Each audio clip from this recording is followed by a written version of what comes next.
Friends, welcome my YouTube channel. আমি মুনমুন। এখন ঘড়ির কাঁটায় বাজে 7:30। এখন থেকে ব্লগটাকে শুরু করছি। দেখো, প্রথমেই আমি জানলার ওপরে গাছগুলোতে সব জল দিয়ে দিয়েছি। আর আজকের বাইরের ওয়েদারটা দেখো কি সুন্দর।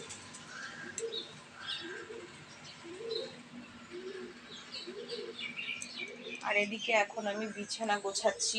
বিছানার চাদর, আগের চাদরটা তুলে ঝেড়ে নতুন একটা চাদর বিছানায় পেতে দিচ্ছি।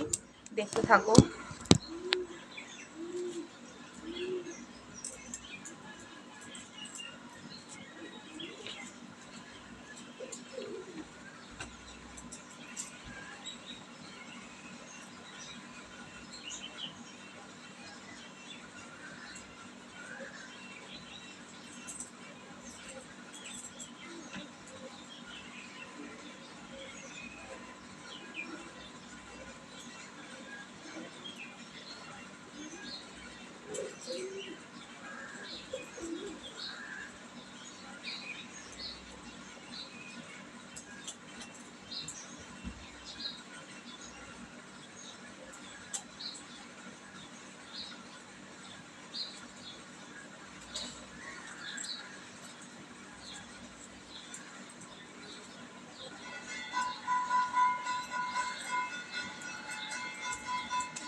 যেহেতু গরমকাল, সকালবেলা রাতের বেলা আমি নিচে বিছানা করেই ঘুমাই। এত গরমে না খাটে শুতে ইচ্ছে করে না, তাই মাদুরটা পাতা ছিল নিচেই, মাদুরটা তুলে দিলাম।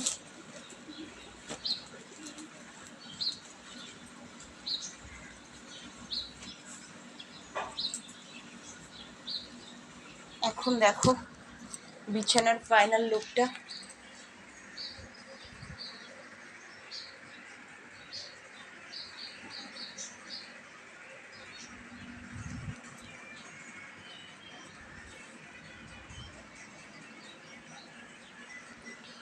এবার আমি ড্রেসিং টেবিলটা একটু পরিষ্কার করব। সংসারের কাজগুলো আমরা মেয়েরা যদি সুন্দর করে গুছিয়ে করি না, সেই সংসারটা খুব সুন্দর থাকে, ভালো থাকে। আর বাচ্চার ঘর, বাচ্চারা তো করবেই দুষ্টুমি, বলো, নোংরা করবে। আর আর বলো না, তোমাদের দাদা ভাইও আর একটা বড় বাচ্চা। আমি তো মাঝে মাঝে ওদেরকে বলি, আমার দুটো বাচ্চা, একটা তুমি, তোমাদের দাদা ভাইকে বলি তুমি একটা বড় বাচ্চা, আর আমার ছেলেকে বলি তুই একটা বাচ্চা। আমার দুটো বাচ্চা, তোরা দুজন আমাদের ঘর নোংরা করিস, আর সারাদিন আমার কাজ হচ্ছে ঘর পরিষ্কার করে ধুলোবালি ঝাড়া, ঘর সুন্দর করে গুছিয়ে রাখা। এটাই তো মেয়েদের কাজ, সমস্ত মেয়েরা তো তাই করে বলো। আমরা আর কতজন মেয়ের খবর রাখি? একটা মেয়ে সংসারের সমস্ত কিছু করে, ঘর গোছানো থেকে আরম্ভ করে রান্না করা, স্বামীকে অফিস পাঠানো, বাচ্চাকে স্কুলে পাঠানো, তার টিফিন গোছানো, তাকে ড্রেস পরানো, খাওয়ানো, সবটাই তো একটা মেয়েরই হাতে থাকে, তাই না? আমরা মেয়েরা একদিকে দশভুজা, 10 হাতে অস্ত্র নিয়ে যেমন মা দুর্গা অসুরদের সাথে লড়াই করে, একটা মেয়েরও জীবন শুরু হয় তেমনি ভাবেই। ছোট থেকে কাটে বয়সটা কিছু সময় বাবার বাড়িতে, তারপর শ্বশুর বাড়িতে, তারপর একটা সময় পর সন্তানদের মর্জিতে তাদের চলতে হয়। আমাদের মেয়েদের জীবনটাই আজব বলো। কাজ করতে করতে তোমাদের সাথে গল্পও করছি। দেখো এবার ড্রেসিং টেবিলের ফাইনাল লুকটা।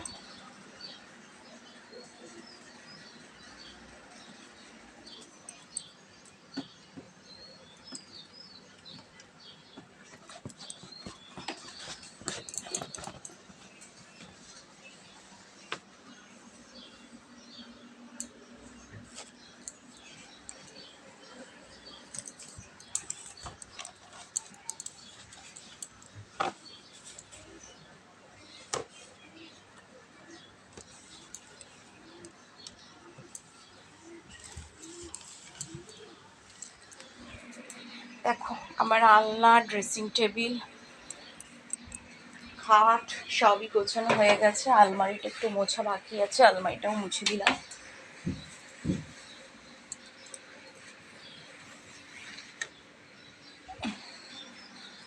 সংসারের কাজগুলো আমরা যদি ভালোবেসে করি না, তাহলে সেই সংসারটা সত্যি সুন্দর হয়ে ওঠে একটা মেয়ের হাতের ছোঁয়ায়, তাই না বলো? এখন আমার ঘরের ফাইনাল লুকটা তোমরা দেখে নাও।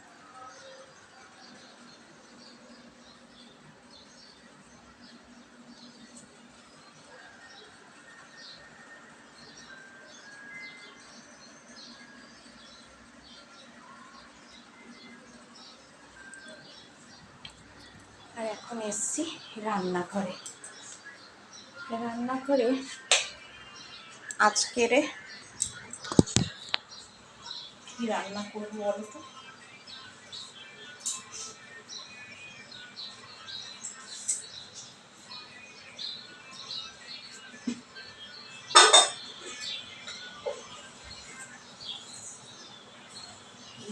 না রুটি করবো না, ভাতই বসিয়ে দিই।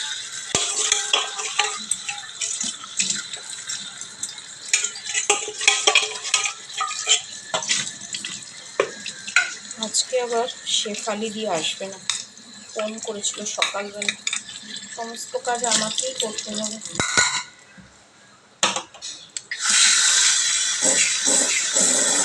ভাতটা বসিয়ে দিয়ে হবে।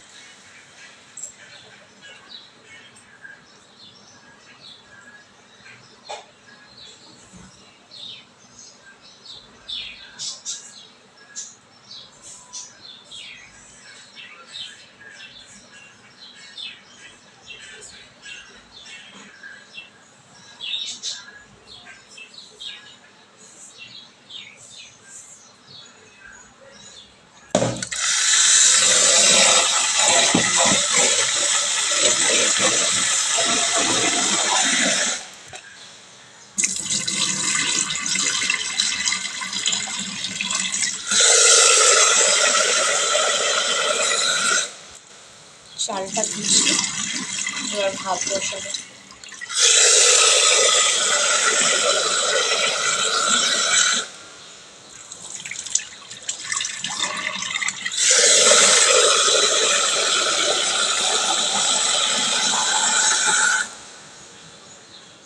ভাতটা বসিয়ে দিচ্ছি।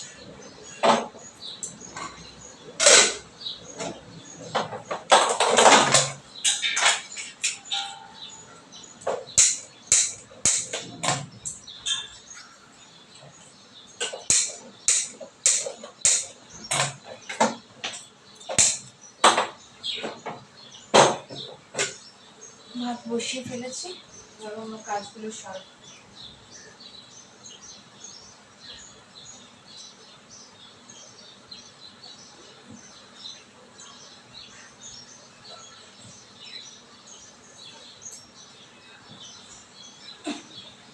এই জামা কাপড়গুলো একটু কাচতে হবে, এই বালতিতে তুলে বাথরুমের মধ্যে ঢুকিয়ে রাখি।